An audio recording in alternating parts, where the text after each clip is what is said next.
sebagai burung hut-hut. Perkenalkan, nama aku Asli Herita Rahma sebagai Ratu Bilqis. Perkenalkan, nama saya Naura dan sebagai narator. Perkenalkan, nama saya Vanessa Putri sebagai narator. Perkenalkan, nama saya Genza Biasari sebagai Agus Sulaiman. Perkenalkan, nama saya Adi Ujai Palasari sebagai Jinifrit. Perkenalkan, nama saya Muhammad Rashid Al-Karim sebagai prajurit. Sekarang izinkan kami untuk mulai dramanya. Prajurit NTD. Nabi Sulaiman adalah seorang raja yang paling penuh kewibawaan. Kerajaan begitu luas dan megah. Ia dikaruniai Allah mukjizat dan terindah oleh nabi-nabi lainnya, yaitu bisa berbicara dengan hewan dan menguasai bahasa binatang. Nabi Sulaiman mengadakan pertemuan besar, namun burung hut belum hadir dalam pertemuan itu. Di mana burung hutut? Kenapa dia nggak kelihatan? Maaf, Bunda Raja, kami tidak tahu. Padahal dia punya tugas yang penting. Semoga burung hut segera datang ke Bunda. Burung hut tiba, datang dengan nafas yang bersama-sama. Maaf, Baginda Raja, saya terlambat. Kenapa kata terlambat? Saya baru saja melihat kerajaan Saba. Kerajaan itu sangat makmur dan dipimpin oleh seorang ratu yang bernama Bilqis. Tapi kenapa? Kerajaan itu menyembah matahari. Apakah kau tidak berbohong? Saya tidak berbohong. Nabi Sulaiman pun tertarik dengan cerita hutut dan bermaksud mengajak Ratu Bilqis untuk menyembah Allah. Nabi Sulaiman pun menulis surat kepada Ratu Bilqis, burung hutut yang mengantarkannya.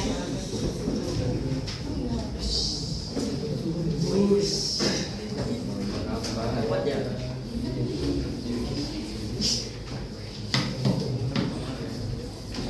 Dengan nama Allah yang Maha Pemurah lagi Maha Penyayang, bahwa janganlah kamu berlaku sombong terhadapku, dan datanglah kepadaku sebagai orang-orang yang berserah diri. Sesungguhnya aku mengajakmu menyembah Allah, Tuhan semata. Hentikanlah cara beribadah menyembah matahari, karena sesungguhnya itu perilaku orang-orang kafir. Setelah membaca surat dari Nabi Sulaiman, Ratu Bilqis selalu mengirim surat balasan kepada Nabi Sulaiman.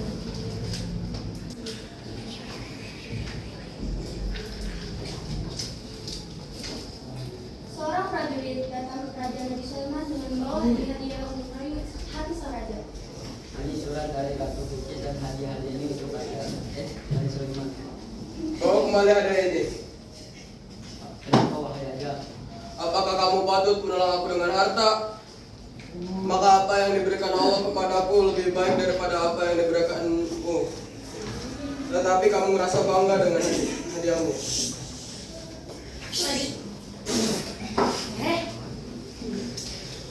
Prajurit pun kembali ke kerajaan Sabah. Ratu Bilqis pun hadir. Kenapa sih? Iya, kabar itu lalu diketahui Nabi Sulaiman. Nabi Sulaiman mengajak semua prajurit berkumpul untuk menyambut kedatangan Ratu Bilqis. Wahai prajuritku, cepatlah ke sini. Aku akan memberikan informasi penting. Belum Ratu Bilqis datang, mari kita beri kejutan untuknya. Di antara kalian siapa yang bisa memindahkan istana Ratu Bilqis? Apa kita memindahkan istana Ratu Bilqis di sini? Supaya dia sadar akan kekuasaan dan karunia Allah. Oh, begitu toh. Ya, sekarang Baginda, saya akan membawa singgasana itu kepada Baginda sebelum Baginda berdiri di depan. Sulaiman tidak mengomentari sedikit pun terhadap apa yang dikatakan oleh Iblis. Tampak ia menunggu tanggapan lain yang mampu menghadirkan singgasana Bilqis yang lebih cepat dari itu. Aku Baginda, saya akan membawa singgasana itu kepada Baginda sebelum mata Baginda bertengkar. Belum lama Iblis menyatakan kalimatnya, sehingga singgasana itu menjadi hadapan Nabi Sulaiman. Ia mampu menghadirkan singgasana itu lebih cepat atau lebih sedikit dari depan mata ketika mata itu tertutup dan terbuka. Ini adalah termasuk karunia Tuhanku untuk mencoba aku apakah aku bersyukur atau mengingkari akan nikmatnya. Dan barang siapa yang bersyukur maka sesungguhnya dia bersyukur atas kebaikan dirimu sendiri. Dan barang siapa yang ingkar maka sesungguhnya Tuhanku maka maha kaya lagi maha mulia. Ya Allah, terima kasih atas karuniamu. Semut-semut sedang berlalu lalang. Nabi Sulaiman menyuruh para semut untuk menepi agar tidak diinjak oleh Ratu Bilqis. Aku adalah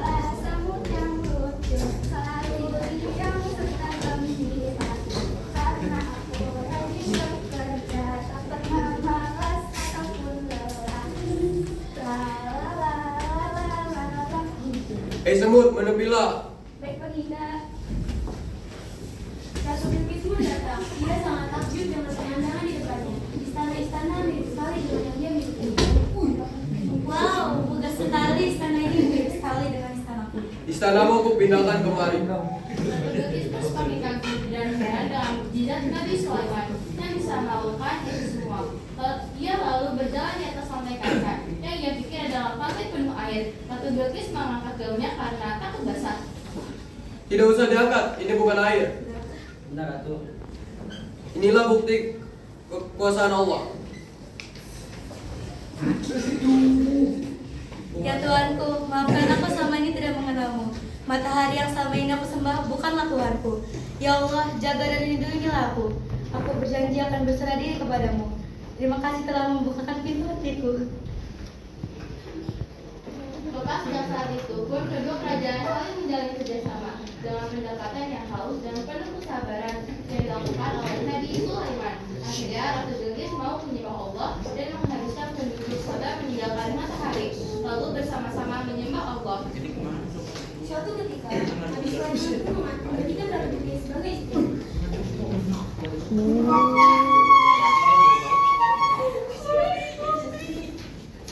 Mereka pun hidup bahagia dengan dua kekuatan kerajaan besar untuk terus mengajak manusia menyembah Allah. Sekian dari kami.